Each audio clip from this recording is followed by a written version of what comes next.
ಬಂದುಬಿಟ್ಟು 4 ಗಂಟೆ ಆಗಿದೆ. ಎಲ್ಲರೂ ಗಂಗಾ ಸ್ನಾನ ಮಾಡೋಕ್ಕೆ ಸುಮಾರು ಜನ ಬಂದಿದ್ದಾರೆ ನೋಡಿ. ಆಲ್ಮೋಸ್ಟ್ ಇಳಿದು ಸ್ನಾನ ಮಾಡಿಕೊಂಡು ಹೋಗ್ತಾ ಇದ್ದಾರೆ. ತೇಜು ಇಳಿತಾನೀಗ ನೀರಿಗೆ, ಬನ್ನಿ.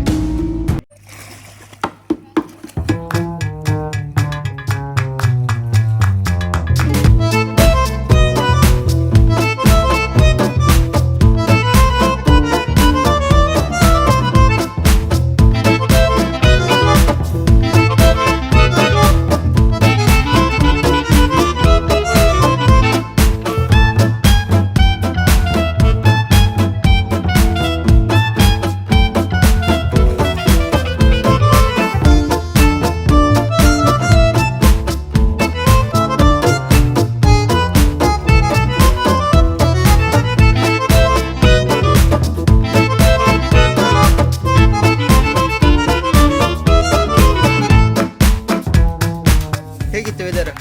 ಚಳಿ ಹೇಗಿದೆ? ಸಿಕ್ಕಾಪಟ್ಟೆ ಇದೆ. ಬಟ್ಟೆ ತಗೊಳ್ಳಿ, ನೀವು ಹೊಸ್ಕೊಳ್ಳಿ, ಮಾತಾಡೋಣ. ಗಂಗಾ ಸ್ನಾನ ಹೇಗಿತ್ತು ತೇಜು? ಜಾಲಿ ಜಾಲಿ ಜಾಲಿ ಎಲ್ಲ ಜಾಲಿ. ನೋಡ್ತಾ ಇರ್ಬೋದು ಶಿವನ ಪ್ರತಿಮೆ ಎಷ್ಟು ದೊಡ್ಡ ಮಾಡಿದ್ದಾರೆ ಅಂದರೆ ನಾವು ಮೊಬೈಲಲ್ಲಿ ಗೊತ್ತಾಗ್ತಿಲ್ಲ. ರಿಯಲ್ ಲೈಫಲ್ಲಿ ತುಂಬ ಚೆನ್ನಾಗಿದೆ. ಶಿವ ಮತ್ತೆ ಅಲ್ಲಿ ಬರ್ತೋಗ್ತಿದೆ ಜಾತ್ರಾ ಮಹೋತ್ಸವ ಮಾರಿಕಾಂಬ ಅಂತ ಹೇಳಿ.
조심.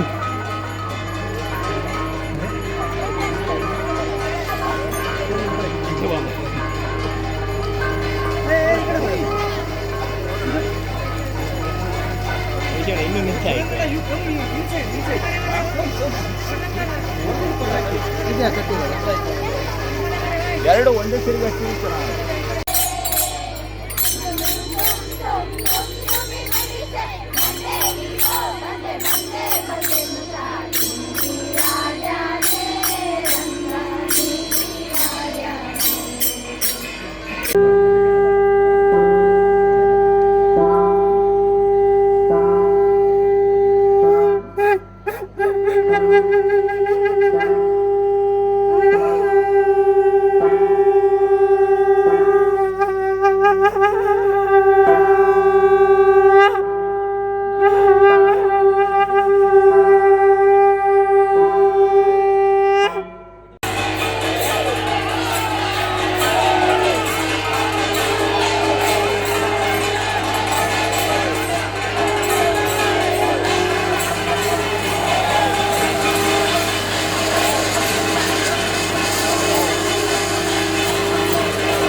ಸ್ನೇಹಿತರೆ,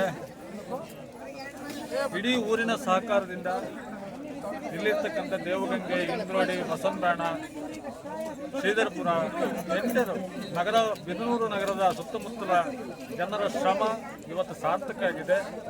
3ನೇ ವರ್ಷದ ಹಂತದಲ್ಲಿ ಒಂದು ವಿಶೇಷವಾಗಿ ನಡೀಬೇಕು ಅಂತೇಳಿ ಇಲ್ಲಿಯ ಸಂಘಟನೆ ಹಿರಿಯರು ಏನು ನಿರ್ಧಾರ ಮಾಡಿದ್ರು, ಅವರ ಆಶಯದಂತೆ ವಿಶೇಷವಾಗಿ ವಿದ್ಯುತ್ ಬೆಳಕಿನ ಚಮತ್ಕಾರದೊಂದಿಗೆ ಬಂಗಾರತಿ ಅಂತಕ್ಕಂಥ ವಿಶಿಷ್ಟ ಪ್ರಯೋಗವನ್ನು ಮೊದಲ ಬಾರಿಗೆ ಮಾಡಲಾಯಿತು. ಎಲ್ಲರ ಸಹಕಾರದಿಂದ ಯಶಸ್ವಿಯಾಗಿದೆ. ಇದಕ್ಕೆ ಸಹಕರಿಸಿದ ಎಲ್ಲರಿಗೂ ಕೂಡ ಧನ್ಯವಾದಗಳು.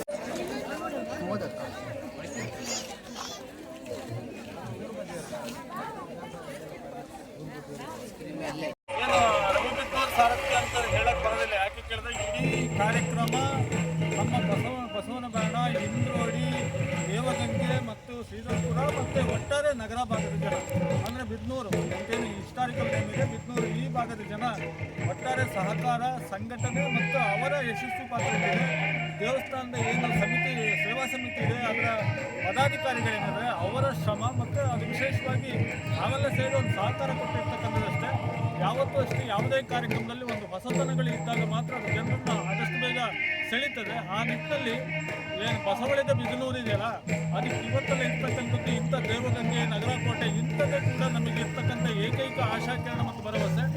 ಅಲ್ಲಿ ನಡೀತಕ್ಕಂಥ ಈ ಕಾರ್ಯಕ್ರಮ ಗಂಗಾಧರೇಶ್ವರ ಸನ್ನಿಧಿ ಇದೆಯಲ್ಲ, ಆ ಗಂಗಾಧರೇಶ್ವರ ಸನ್ನಿಧಿ ಮತ್ತು ಅವನ ಶಕ್ತಿಯಿಂದ ಇವತ್ತು ಇಂಥ ಕಾರ್ಯಕ್ರಮ ನಡೆಯಲಿಕ್ಕೆ ಸಾಧ್ಯ ಆಗಿದೆ. ಮತ್ತು ಇದಕ್ಕೆ ಊರಿನ, ಪರವೂರಿನ ಎಲ್ಲರೂ ಕೂಡ ವಿಶೇಷವಾಗಿ ಸಹಕಾರ ಕೊಟ್ಟಿದ್ದರಿಂದನೇ ಅದರಲ್ಲೂ ಎಸ್ಪೆಷಲಿ ಈ ಸ್ಥಳೀಯರ ಸಾಮಾನ್ಯ ಅವರ ಶ್ರಮದಾನ, ಅವರು ಒಂದು 15 ದಿನದಿಂದ ಮಾಡಿರ್ತಕ್ಕಂಥ ಕೆಲಸಗಳಿದ್ದಾವಲ್ಲ, ಅದಕ್ಕೋಸ್ಕರ ಇಷ್ಟೆಲ್ಲ ಆಗಿದೆ.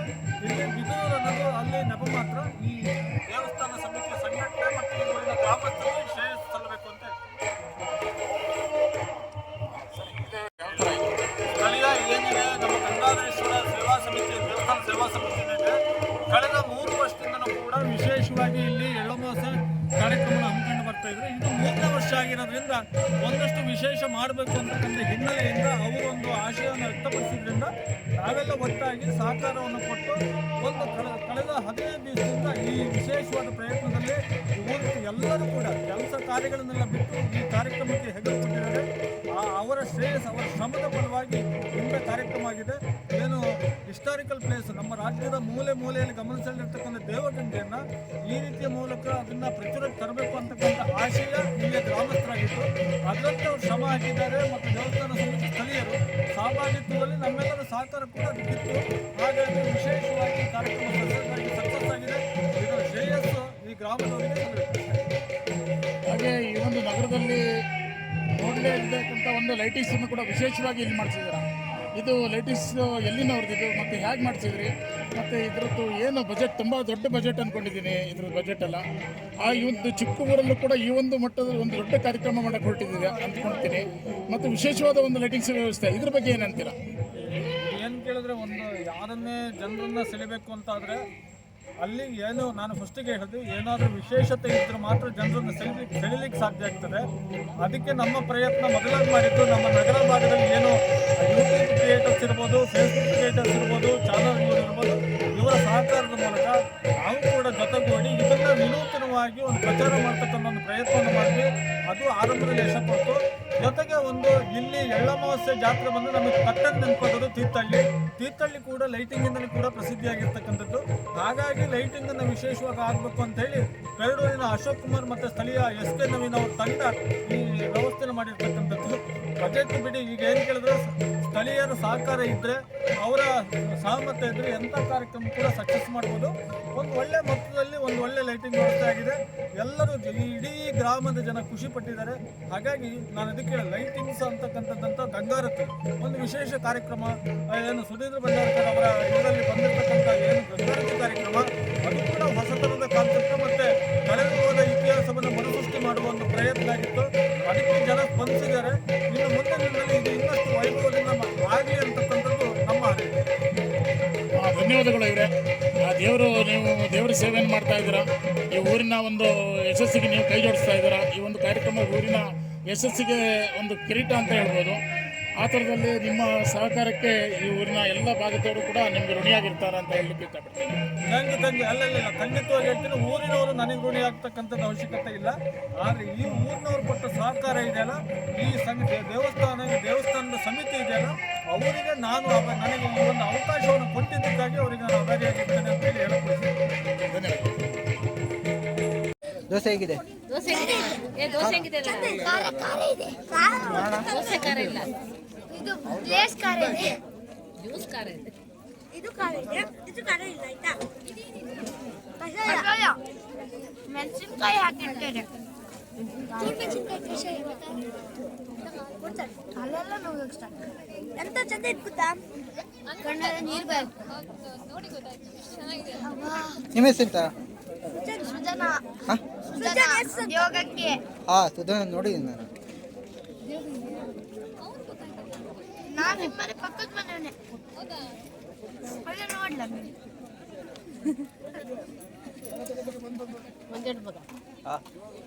Famous famous.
ಅಲ್ಲಿಯ ಕುರಿಗೆಲ್ಲವನ್ನ ಕೇಳಿದಂತ ಹೊತ್ತಿನಲ್ಲಿ ಸಂತೋಷ ಚಿತ್ತರಾಗಿ ನೋಡಬೇಕು ಎನ್ನುವ ಉದ್ದೇಶವನ್ನು ಬಂದವರು ವೈಭವನ್ನ ಕಂಡು ಸಂತೋಷಗೊಂಡಿರಿ. ಉಪಚಾರವನ್ನ ಕೈಗೊಂಡದ್ದು ನಿಮಗೂ ಸಂತುಷ್ಟಿ ತಂದಿದೆ. ಹೀಗಿರುತ್ತಾ ಆದರೆ ಹೇಳಿದ್ರಲ್ಲ ಸ್ವಾಮಿ, ಆ ಧರೆ ಯಾಕೆ ಬಂತು ಅಂತ ಕೇಳಿದ್ರೆ ನಿನಗ ಆದಿಯಲ್ಲಿ ಒಂದು ಕುಂದುಂಟು. ಹೌದು, ಕುಂದಿದೆ ಸ್ವಾಮಿ. ಆ ಕುಂದಿದೆ ಅನ್ನೋದು ನನ್ನ ಗಮನಕ್ಕೆ ಬರಲಿಲ್ಲ. ಇದೆ ಎಂಬಲ್ಲಿ ನಾನು ಸುಮ್ಮನಿರುವವನು ಅಲ್ಲ. ಆದ್ರಿಂದ ನಿಮ್ಮಲ್ಲಿ ಕೇಳ್ತಾ ಇದ್ದೇನೆ, ಅಂತದ್ದೊಂದು ಕುಂದುಂಟು ಅಂತಾದ್ರೆ ಅದು ಏನು ಎತ್ತ ತಿಳಿಯಪಡಿಸಬೇಕು ಸ್ವಾಮಿ.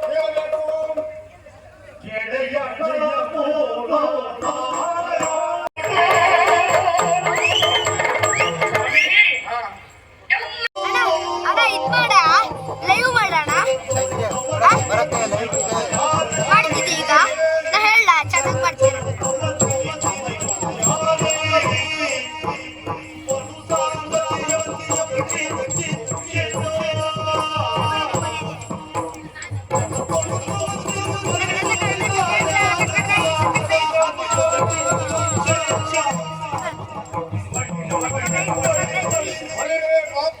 ಹೆಣ್ಣಿದ್ದಾರೆ, ನಾನು ಮನಸ್ಸು ಮಾಡ್ಲಿಲ್ಲ ಎನ್ನುವುದಾಗಿ. ಹಾಗೆ ಅದಕ್ಕೂ ಒಂದು ಉಪಾಯವನ್ನು ನಾನು ಹೇಳ್ತೇನೆ. ಏನು ಕಾರಣ, ಈಗಾಗಲೇ ಚಂದ್ರಸೇನಲ್ಲಿ ಹೋರಾಟಕ್ಕೆ ಎದುರಾದವ ನೀನಿದ್ದಿ. ಬೇರೆ ಯಾರ್ಯಾರು ಅಲ್ವೋ, ಆ ಚಂದ್ರಸೇನನ ಮಡದಿಯಾಗಿರುವಂತ ಸಪ್ತಶೀಲೆಯೊಬ್ಬಳಿದ್ದಾಳೆ. ಬಹಳ ಚಂದದ ಹೆಣ್ಣು. ಚಂದ ಚಂದ ಅಂತ ಹೇಳಿದ್ರೆ ಚಂದದ ರಾಶಿಯೋ. ನೆಂಟಸ್ತಿಕ್ಕಿಯವರು ಪ್ರಾರಂಭ ಮಾಡಿದ್ರ? ಅಲ್ಲ, ನೀನು ಮದುವೆ ಆಗುವುದಕ್ಕೊಂದು ಉಪಾಯ. ನನ್ನ ಒಳಿತಿಗಾಗಿ ಹಾಗೆ ಹೇಳಿ ಎಲ್ಲೆಲ್ಲೋ ಹುಡುಕುದು ಬೇಡ. ಆಕೆ ಇದ್ದಾಳೆ, ಆಕೆಯನ್ನ ಎಳೆದು ತಂದು ನೀನು ಮದುವೆ ಆಗಬೇಕು. ನಾನು ಮದುವೆ ಆಗುವುದು. ಹೌದು, ಮತ್ತೆ ಆ ಕೆಲಸವು ತಪ್ಪಿ ಹೋದು ನನಗೆ ಎನ್ನುವ ಕಾರಣಕ್ಕಾಗಿ ಆಗಲಿ ಸ್ವಾಮಿ. ಆ ಸಂತೋಷವನ್ನು ನೀವು ಕಂಡಿದ್ದೀರಿ, ಆ ಚಂದವನ್ನು ನೀವು ಕಂಡಿದ್ದೀರಿ. ಏನು ಬರಗಾಲ ಉಂಟಲ್ಲ ಹೆಣ್ಣು ಮಕ್ಕಳು? ಹಾಗಾಗುವುದಿಲ್ಲ. ನೀನೀಗ ಹೋಗ್ತಿ, ಚಂದ್ರಸೇನನ್ನ ಕೊಂದು ಕಳುಹಿಸ್ತಿ ಅಲ್ವಾ? ಇಲ್ಲಿ ಮುಂದುವರಿಸ್ತೇನೆ. ಹಾಗೆ ತಡ ಮಾಡುವುದಿಲ್ಲ. ಅವಳು ಆ ಕ್ಷಣಕ್ಕೆ ತಾಳಿಯನ್ನ ತೆಗೆಯುವುದಕ್ಕೆ ಮುಂದಾಗ್ತಾಳೆ. ಹೌದಾ? ಗೊತ್ತಿದೆ. ಆ ತಾಳಿಯನ್ನ ತೆಗೆಯುವಂತ ಸಂದರ್ಭಕ್ಕೆ ನೀನು ಹೋಗಿ ತಾಳಿಯನ್ನ ಕಟ್ಟಿದ್ರೆ ಹೇಗೆ ಅಲ್ವಾ? ಸತ್ತ ಆಗಳಿಗೆಲ್ಲ ಕಲೆ ತಂದು ಆಕೆಗೆ ಮತ್ತೊಂದು ಬದುಕನ್ನು ಕೊಡುವಂಥದ್ದು. ಹೌದು, ಗೊತ್ತಾಯ್ತು ಸ್ವಾಮಿ. ಈ ಧರಣಿಯನ್ನೊಬ್ಬ ಅರಸ ಆಡ್ತಾ ಇರ್ತಾನೆ. ಅವ ಅಳಿದು ಹೋದ ಬಳಿಕ ಈ ಧರಣಿ ಅನಾಥ ಆಗುದಿಲ್ಲ. ಮತ್ತೊಬ್ಬ ಹೇಳಿದಾಗ ಆ ಹೆಣ್ಣ ನೀವು ಮದುವೆ ಆದಾಗ ಅಂತ ಹೇಳ್ತಾನೆ ಅಲ್ವಾ? ಇನ್ನು ಅರಸ ನಾನೇ ಹೀಗೆ ಮಾಡಿದ್ರೆ ನಾಳೆ ಅದೊಂದು ಭಾಗ್ಯ ಪ್ರಾರಂಭ ಆದ್ರೂ ಆಗುತ್ತೆ. ಖಂಡಿತವಾಗಿ ಹೋಗಿ. ಕೆಲವೆಲ್ಲ ಪ್ರಾರಂಭ ಆಗಿದೆ. ನನ್ನಿಂದ ಒಂದು ವಿಧವಾ ಭಾಗ್ಯ ಇದು ಪ್ರಾರಂಭವಾಗಿ ಹೋಗ್ಲಿ. ಆ ರೀತಿಯಲ್ಲಿ ತಾವು ತೀರ್ಮಾನವನ್ನು ಕೈಗೊಂಡಿದ್ದೀರಿ ಅಂತಾದ್ರೆ ಆಗ್ಲಿ ಸ್ವಾಮಿ. ಈಗಲೇ ಹೋಗಿ ಆ ಕಾರ್ಯ ಮಾಡಿ ಬರ್ತೇನೆ. ಒಂದು ಆಶೀರ್ವಾದ ಇದೆ, ಆದಷ್ಟು ಬೇಗ ಕಾರ್ಯವನ್ನು ಪೂರೈಸಿ. ಒಂದು ಸ್ವಾಮಿ, ಈ ವೈಭವವನ್ನು ನೋಡೋದಕ್ಕೆ ಮತ್ತೆ ನೀವು ಬರಬೇಕು. ನೀನು ಬರುವುದರೊಳಗಾಗಿ ನಾನು ಬರ್ತೇನೆ. ಈಗ ಹೊರಟು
ದೇಶಕ್ಕೆ ಭಂಗ ಮಾಡ್ಲಿಕ್ಕೆ ಬಂದಿದ್ಯಾ? ದೇಶಕ್ಕೆ ಭಂಗ ಮಾಡ್ಲಿಕ್ಕೆ ಬಂದಿದ್ಯಾ? ಇದಕ್ಕೆ ಮಾರಾಟವಾ? ಅಲ್ಲ, ನಾನು ಹೇಳಿದ್ದು ದಾಳಿ ಮಾಡ್ಲಿಕ್ಕೆ ಬಂದಿದ್ಯಾ ಅಂತ ಕೇಳಿದ್ದು. ನಮ್ಮ ನಾಡಿನ ಮೇಲೆ ದಾಳಿ ಇಟ್ಟಿದ್ದೀಯ? ನನಗೆ ಅನುಮಾನ ಏನು ಗೊತ್ತಾ, ನೀನು GSC ಅಲ್ಲ ನಿಮಗೆ ಹೊಡಿಬೇಕು, ನನಗೆ ನಿಮ್ ಕುರಿತಾಗಿ ಹೇಳಿದವ್ರು ಹೊಡಿಬೇಕು ಅಂತ ಗೊತ್ತಾಗುತ್ತೆ. ಯಾಕೆ? ಚಂದ್ರಸೇನ ಜಯಸೇನರು ಬಲಾಢ್ಯರಾಗಿದ್ದಾರೆ. ನಾನು ಕೇಳಿದ ವರ್ತಮಾನ ಕೈಯಲ್ಲಿ ನಿಮಗೆ ಆಯುಧ ಯಾವ ಕೈಯಲ್ಲಿ ಹಿಡ್ಕೊಳ್ಬೇಕು ಅಂತ ಗೊತ್ತಾಗುದಿಲ್ಲ. ಅಲ್ಲ, ನನ್ನನ್ನ ಕಂಡಾಗ ಗಡಗಡನೆ ನಡುತ್ತಾ ಇದ್ದೀಯ. ಬಹುಶಃ ನಾನು ಯುದ್ಧ ಮಾಡುದು ಬೇಡ, ನನ್ನ ಗರ್ಜನೆ ಕೇಳಿಯೇ ನಿನಗೇನಾದ್ರೂ ಹೃದಯಾಘಾತ ಆಗ್ತದೆ. ನನ್ನ ಬಗ್ಗೆ ಅತಿರೇಕ ಕಡಿಮೆ ತಿಳ್ಕೊಳ್ಬೇಡ. ಯಾಕೆ? ಯುದ್ಧಕ್ಕೆ ಬರುವ ಸಮಯದಲ್ಲಿ ನಾವೆಲ್ಲ ತಿಳ್ಕೊಂಡೇ ಬರ್ತೇವೆ. ಅಲ್ಲಿ ತಿಳ್ಕೊಂಡು ಬಂದಿದ್ದೀಯ ಅಂತಾದ್ರೆ ನನ್ನ ಜೊತೆಲಿ ನೀನು ಹೋರಾಟ ಮಾಡುವುದಕ್ಕೆ ಬಂದವನು. ಹೌದು, ಬಂದ ದಾರಿಗೆ ಹಿಂದೆ ಹೋದರೆ ಸರಿ, ಇಲ್ಲದಿದ್ದರೆ ಕೊಲ್ತೇನೆ ನಿನ್ನನ್ನ. ಯಾರು? ನಾನು ಅಲ್ಲ, ಮತ್ತೆ ನೀನು ಯಾವುದಕ್ಕೂ ಅಲ್ಲ ಅಂತ ನಿನ್ನನ್ನೇ ಮತ್ತೆ ಕಳಿಸ್ತಾರೆ.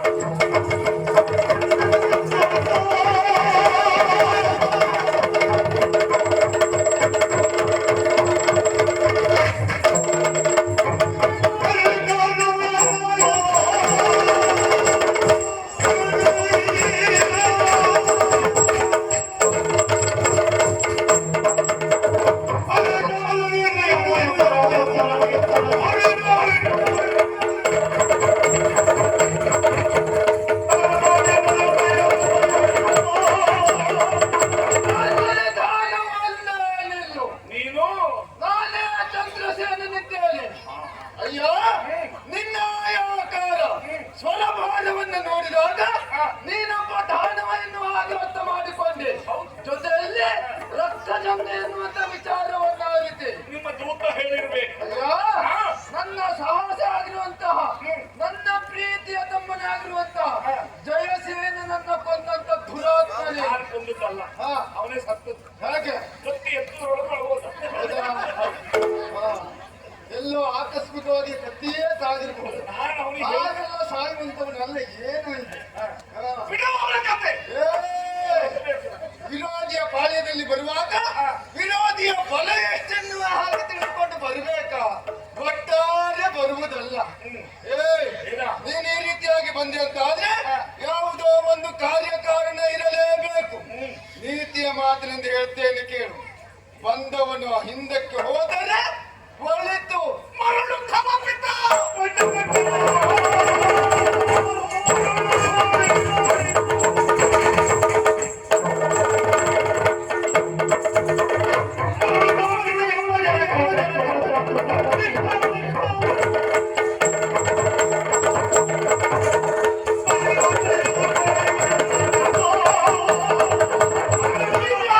ಉದ್ದೇಶಕ್ಕೆ ನಾನು ಬಂದದ್ದಲ್ವೇ ಅಲ್ಲ.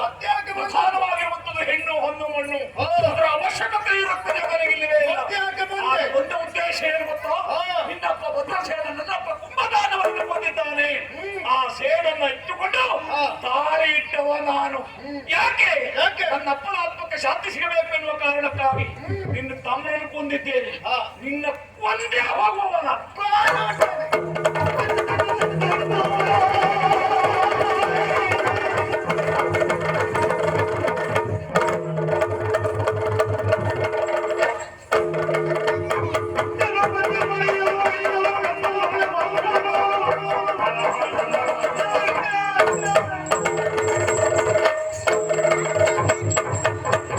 ಇವರೆಲ್ಲ ಲೆಕ್ಕಕ್ಕೆ ಬೀಳ್ತಾರೆ. ಆದರೂ ಪ್ರಚಾರದಲ್ಲಿ ಅವರು ದೊಡ್ಡವರು ಎನಿಸಿಕೊಂಡಿದ್ದಾರೆ. ಆ ಬಗ್ಗೆ ನಾವು ತಲೆ ಕೆಡಿಸಿಕೊಳ್ಳುವುದಿಲ್ಲವೇ ಇಲ್ಲ. ಆಗ ಒಂದು ಹೇಳಿದ್ದಾರೆ, ಅವಳ ಮಡದಿಯಾಗಿರುವಂತಹ ಸತ್ಯಶೀಲೆ ಎಲ್ಲಿದ್ದಾರೆ? ವಿಶೇಷ ಬಂಡಿಯನ್ನ ತಂದದ್ದು ಯಾಕೆ ಗೊತ್ತಾ? ಕಾರಣ ಅದಲ್ಲ.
ರಮಣ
ನಾನು ದೂತನಾಡುವಂತಹ ಮಾತುಗಳನ್ನು ಕೇಳುವಾಗ ಬರ ಸಿಡಿಲಿ ನನ್ನ ನೆತ್ತಿಯ ಮೇಲೆ ಬಿದ್ದಂತಹ ಅನುಭವ ಆಗುತ್ತಾ ಉಂಟು. ಅಲ್ಲ ಕಾಣ ಸೀಸವನ್ನೇ ನನ್ನ ಕಿವಿಗೆ ಎರಚಿದಂತೆ ಭಾಸವಾಗುತ್ತಾ ಉಂಟು. ಅದೆಲ್ಲ ತಾಯಿದ್ದೇನೆ.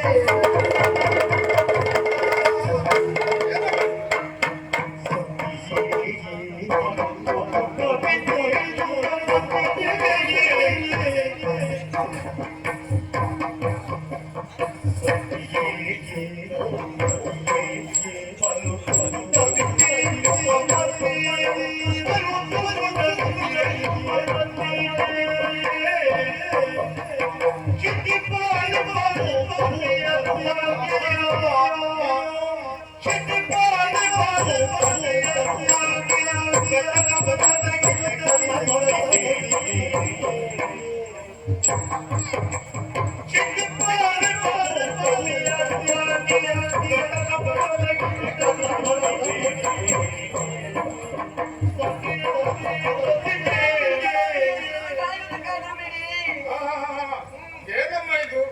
ಎಲ್ಲವನ್ನ ತಿಳಿದವಳು ನೀನಿದ್ದೀಯ ಅಲ್ಲದೆ ಇದ್ರೆ ಒಂದು ನಾಡಿನ ಅಧಿಕಾರಿಯ ಮಡದಿ ನೀನು. ಹಾಗಂತ ಇವತ್ತು ಆತ್ಮಹತ್ಯೆ ಎನ್ನುವುದು ಮಹಾಪಾಪ ಎನ್ನುವುದು ಗೊತ್ತಿದ್ದರೂ ಸಹಿತ ಆತ್ಮಹತ್ಯೆಗೆ ಮುಂದಾದಿಯಲ್ಲ. ಯಾಕಮ್ಮ ಹೀಗೆ? ಏನು ಹೇಳಿ ಸ್ವಾಮಿ?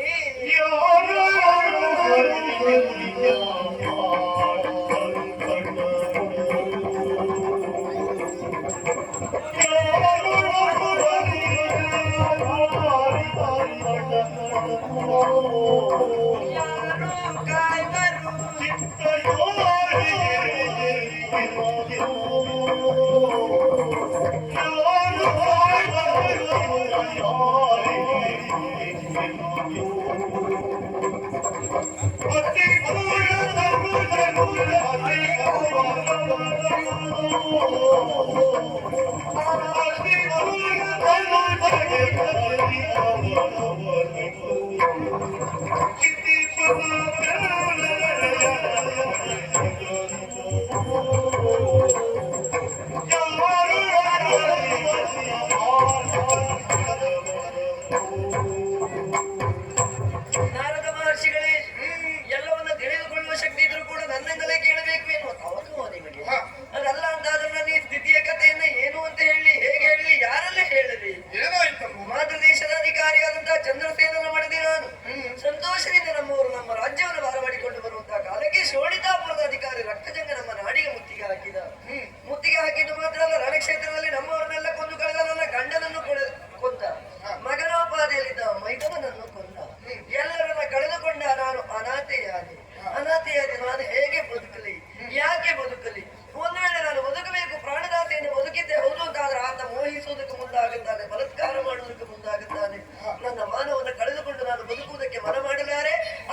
ಮೋಕ್ಷ ಸಿಗಬೇಕು ಎನ್ನುವ ಕಾರಣಕ್ಕಾಗಿ ಭಾಗೀರಥಿಯನ್ನ ಧರೆಗಿಳಿಸುವ ಕಾಲಕ್ಕೆ ಭೂಲೋಕವೇ ಅಲ್ಲೋಲ ಕಲ್ಲೋಲ ಆಗಿ ಹೋಯ್ತಂತೆ.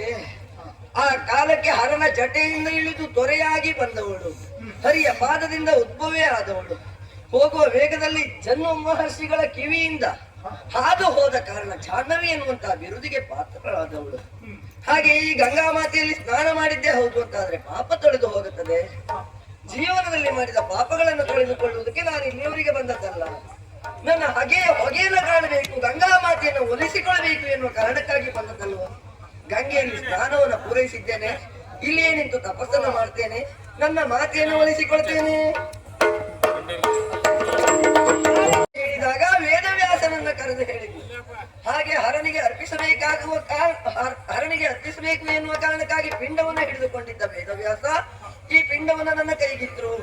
9 ತಿಂಗಳು 9 ದಿನ 9 ಗಳಿಗೆ ಈ ಪಿಂಡವನ್ನು ನೀವು ರಕ್ಷಣೆ ಮಾಡಿಕೊಂಡೆ ಬಂದದ್ದೆ ಹೌದು ಅಂತ ಆದ್ರೆ ಪಿಂಡದಿಂದ ಒಬ್ಬ ಪುಂಡ ಹುಟ್ಟುತ್ತಾನೆ, ಧನುಜನ ಮಂಡೆ ಹೊಡೆಯುತ್ತಾನೆ ಎನ್ನುವ ಹಾಗೆ ಹೇಳಿದ್ರು.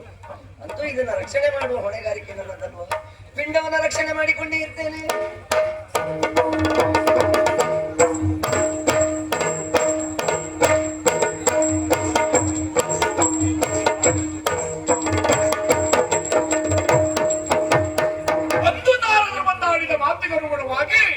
ಎಲ್ಲ ವೈಭವೋಪೇತವಾಗಿ ಸಾಗಿದೆ. ಆದ್ರೆ ಈಗ ಬರಬೇಕಿತ್ತು, ಈಗ ಬಂದುತ್ತಿದ್ರೆ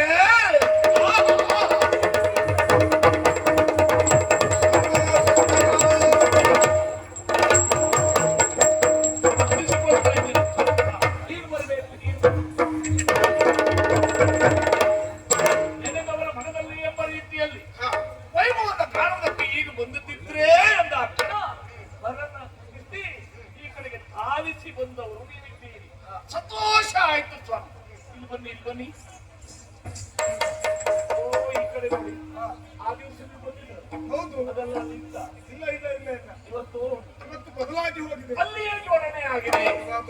ಈ ಕಡೆ ಬರಬೇಕು, ಅಲ್ಲಿ ನೋಡಿ ಆ ವೈಭವ ಮೊದಲಿದ್ದ ನಿನ್ನ ಅಪ್ಪನ ಕಾಲದಿಂದ ಬಂದಾಗಲೂ ಹೀಗಿದ್ದಿಲ್ಲ, ಅದಕ್ಕೂ ಮೀರಿದ ಹಾಗಿದೆ ವೈಭವ. ಹೀಗೆ ನೋಡ್ತಾ ನೋಡ್ತಾ ನೋಡ್ತಾ ಬನ್ನಿ ಸ್ವಾಮಿ, ನೋಡಿ ನೋಡಿ ಹೇಗೆ ಇದೆ, ಹೇಗುಂಟು? ವಜ್ರ ಉಂಟು, ಎಲ್ಲ ರಕ್ತದಿಂದ ಶೋಭಾಯಮಾನವಾಗಿದೆ ಶೋಣಿತಾಪುರ. ಅದೌದು, ಎಲ್ಲಾ ರಕ್ತ ಉಂಟು, ಆದರೆ ಒಂದು ರತ್ನ ಕಾಣಿಸ್ತಾ ಇಲ್ವಲ್ಲ. ಯಾವುದು ಸ್ವಾಮಿ? ಅದು ಕನ್ಯಾರತ್ನ. ಕನ್ಯಾರತ್ನ. ಓಹೋ, ಆ ಸತ್ಯಶೀಲ ವಿಭಾಗದಲ್ಲಿ ನೀವು ಮಾಡಿದ ಹೌದು, ಪ್ರಕರಣ ಆಗಿ ಹೋದದ್ದಲ್ಲ. ಏನು ಹೋದ ಮಡುವಿನಲ್ಲಿ ಅವರು ಇರುವರನ್ನು ಕೊಂದು ಕಳೆದ 6 ಗಳಿಗೆಯಲ್ಲಿ ಗಂಡ ಸತ್ತ ಎನ್ನುವ ಕಾರಣಕ್ಕೆ ಅವಳು ಎಲ್ಲಿಯೋ ಆತ್ಮಹತ್ಯೆ ಮಾಡಿಕೊಂಡಿದ್ದಾಳೆ. ಬಹಳಷ್ಟು ಹುಡುಕಾಟ ಮಾಡಿದೆ ನಾನು, ಎಲ್ಲೂ ಅವಳು ಸುಳಿವು ಸಿಗಲಿಲ್ಲ.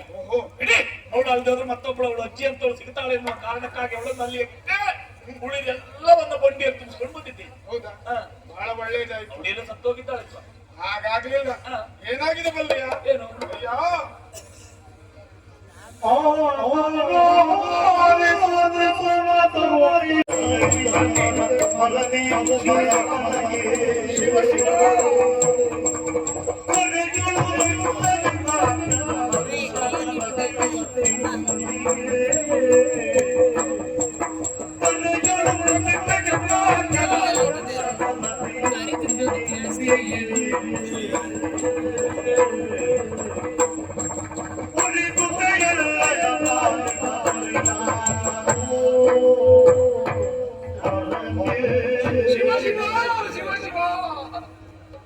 ಏನನ್ನ ಕೇಳ್ತಾ ಇದ್ದೇನೆ ನಾನು.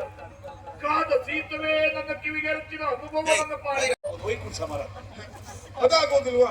ಒಂದು 21ನೇ ದಿವಸಕ್ಕೆ ಮಾಸಿಕ, ಅದು ಬೇಡ, 45ನೇ ದಿವಸಕ್ಕೆ. ಅದು ಅದೇ. ಹಾಗಂತಾದ್ರೆ 1 ವರ್ಷಕ್ಕೆ ನಾನು ಬರ್ತೇನೆ. ನೀವು ಹಾಕುವ ಅವಧಿ ನೋಡಿದ್ರಿ, ಈಗ ಯಾವಾಗ್ಲೂ ಆಗುದಿಲ್ಲ ಅಂತಾದ್ರೂ 1 ವರ್ಷ ಬಿಟ್ಟು ಹೌದು, ವರ್ಷಾಂತರ ಆ ನೆಲೆಯಲ್ಲೇ ಇಲ್ಲ ಸ್ವಾಮಿ. ನೀವು ಹೇಳಿದ್ರು ಯಾವಾಗಲೂ ಬರುವುದಕ್ಕೆ ನಿಮಗೆ ಮುಕ್ತ ಅವಕಾಶ ಉಂಟು. ಯಾವುದಾದ್ರೂ ಒಂದು ದಿನ ನಾನು ಬರ್ತೇನೆ. ಬರ್ತೀರಲ್ಲ, ಹಾಗಾಗಿ ಒಂದು ಒಳ್ಳೆ ರೀತಿಯ ಆಶೀರ್ವಾದ ಮಾಡಬೇಕು ಸ್ವಾಮಿ. ಶೀಘ್ರ ಯಮಲೋಕ ಪ್ರಾಪ್ತಿರಸ್ತು. ನಿಮ್ಮ ಮಾತೇ ನನಗೆ ಕೆಲವು ಅರ್ಥ ಆಗುದಿಲ್ಲ ಸ್ವಾಮಿ. ಯಾಕೆ? ಒಳ್ಳೆ ರೀತಿಯ ಆಶೀರ್ವಾದ. ಶೀಘ್ರಮೇವ ಯಮಲೋಕ ಪ್ರಾಪ್ತಿರತ್ತು. ಆದಷ್ಟು ಬೇಗ ಇವನ ಮೇಲೆ ಹೋದ್ರೆ ಹೋಗ್ಲಿ ಅಂತ ಅಲ್ವಾ? ಹಾಗೆ ಹೇಳಿದ್ಯಾರು? ಅಲ್ಲಿ ನೀವೇ ಹೇಳಿದ್ರಲ್ಲ. ಹಾಗಲ್ವೋ, ಈಗ ಈ ಕಾರ್ಯವನ್ನು ಮಾಡಿದಿ ಅಂತಾದ್ರೆ ಪ್ರತಿಯೊಂದೇ ಗೆದ್ದ ಹಾಗೆ ಆಗಾಯ್ತು ಅಲ್ವಾ? ನಿನ್ನ ಪಯಣಿ ಎನ್ನುವುದು ನೇರವಾಗಿ ಯಮಲೋಕದತ್ತ. ಯಮಲೋಕ ಯಮನನ್ನ ಸೋಲಿಸಬೇಕು. ಅಷ್ಟು ಮಾತ್ರವೇ ಅಲ್ಲ, ಆ ಕೋಣವನ್ನು ನೀ ಏರ್ಬೇಕು. ಆ ಚಂದವನ್ನ ನಾನ್ ನೋಡ್ಬೇಕು. ಯಮನನ್ನ ಓಡಿಸುವ ಮೂಲಕವಾಗಿ ಆ ಜಾಗದಲ್ಲಿ ನಾನು ಕುಳಿತುಕೊಳ್ಬೇಕು. ಮತ್ತೆ ನನ್ನನ್ನು ಕೇಳುವ ಮಗ ಯಾರೂ ಇಲ್ಲ. ನಾನು ಒಂದು ನಿರ್ಧಾರ ಮಾಡಿದೆ ಸ್ವಾಮಿಗೆ. ನಾನು ಹೇಗೂ ಮೇಲೆ ಹೋಗ್ತೀನ, ಇಲ್ಲಿಯೇ ಸನ್ಮಾನ ಇಟ್ಕೊಳ್ಬೇಕು ಅಂತ ಭಾವಿಸಿದ್ದೆ. ಇಲ್ಲಿ ಇಟ್ಕೊಳ್ಳುವುದಿಲ್ಲ. ನಾನಲ್ಲಿ ಹೋದಾಗ ನಿಮ್ಮನ್ನು ಮೇಲೆ ಕರ್ಕೊಂಡೇ ಸನ್ಮಾನ ಮಾಡ್ತೀನಿ. ಅಲ್ಲಿಗೆ ನಾನು ಬರ್ಬೇಕಾ? ಆಯ್ತು, ಒಳ್ಳೇದಾಗಿ.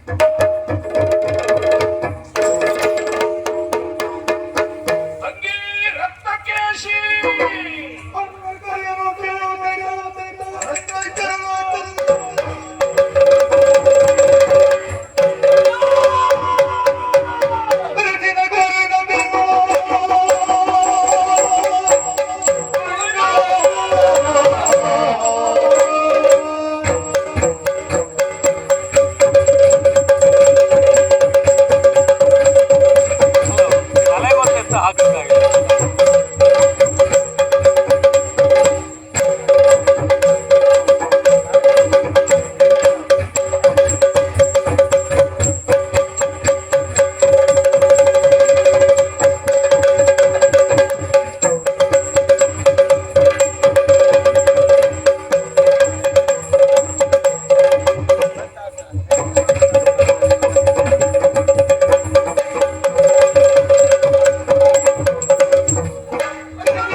ಸತ್ಯಶೀಲ ಸಿಗ್ಲಿಲ್ಲ ಎನ್ನುವ ಕಾರಣಕ್ಕಾಗಿ ಈ ಕಡೆಗೆ ಧಾವಿಸಿ ಬಂದಂತ ಹೊತ್ತಿನಲ್ಲಿ ಕಾಶಿ ಸೇರಿದ್ದಾಳಂತೆ.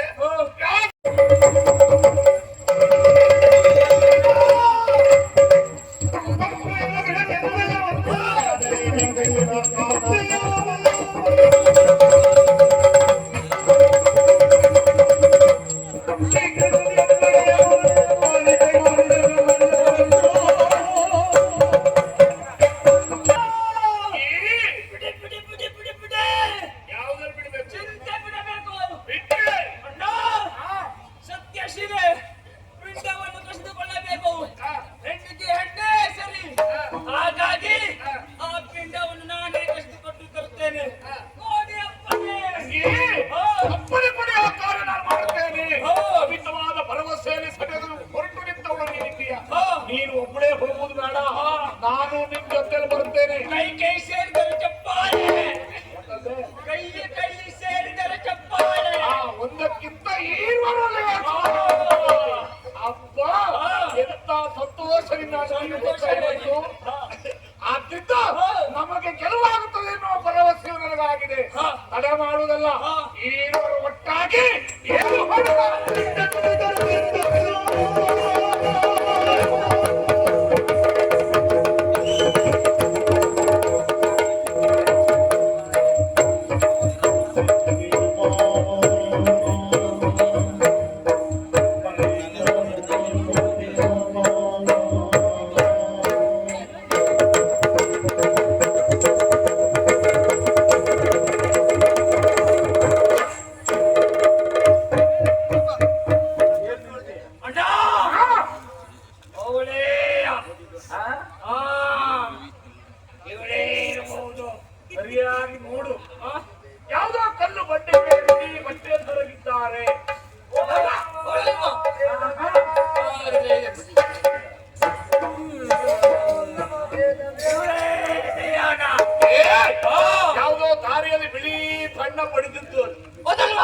ಅಲ್ಲ, ಅದು ಪುಣ್ಯಕ್ಷೇತ್ರವಾದಂತ ಕಾಶಿ. ಇಲ್ಲಿಯೋ ಎಲ್ಲಿಯೋ ಇದ್ದಾಳೆ ಎನ್ನುವುದಕ್ಕೂ ಅನುಮಾನವೇ ಇಲ್ಲ. ಏನು ಒಟ್ಟ ಒಟ್ಟ ಅಂದಾಗ ಉಂಟು. ಹೌದು, ನೋಡೋಣ ನೋಡೋಣ. ತಂಗಿ,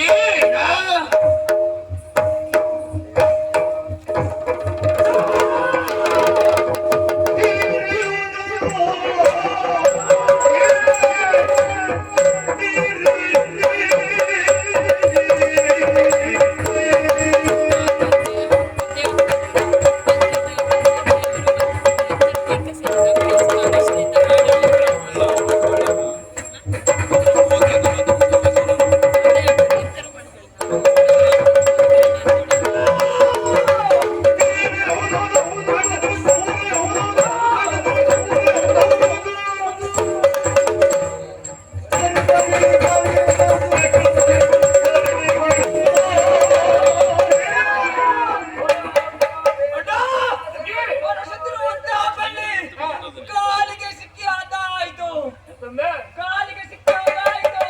ಆ ಹುಡುಕುತ್ತಾ ಇರುವ ಬಳ್ಳಿ ಕಾಲಿಗೆ ತಗ್ಗಿದರೆ ಅದು ಎನ್ನುವುದಕ್ಕೆ ಅನುಮಾನವೇ ಇಲ್ಲ. ಧೀರಾಗಿ ಪಿಂಡವನ್ನು ಕೈಯಲ್ಲಿ ಹಿಡಿದು ತ್ಯಾಲಿಸ್ತಾ ಇದ್ದಾಳೆ. ಬಾಯಲ್ಲಿ ಏನೋ ಹೇಳ್ತಾ ಇದ್ದಾಳೆ. ಮಠ ಮನ ಮಠ ಮನ ಮಠ ಹಣಮಠ. ನಮ್ಮದೇ ಅದು ಅರ್ಥ ಆಗುವುದಿಲ್ಲ ಬಿಡು. ಮತ್ಯಾವ್ದಣ್ಣ? ಏನೋ ಹೇಳ್ತಾ ಇದ್ದಾಳೆ. ಆ ರೀತಿ ಕುಳಿತಿದ್ದಾಳೆ ಅಂತ ಆದ್ರೆ ಬಿಡ್ಬೇಕಾ? ಬಿಡೋದಲ್ಲ, ಬಿಡಬಾರ್ದು.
Thank you.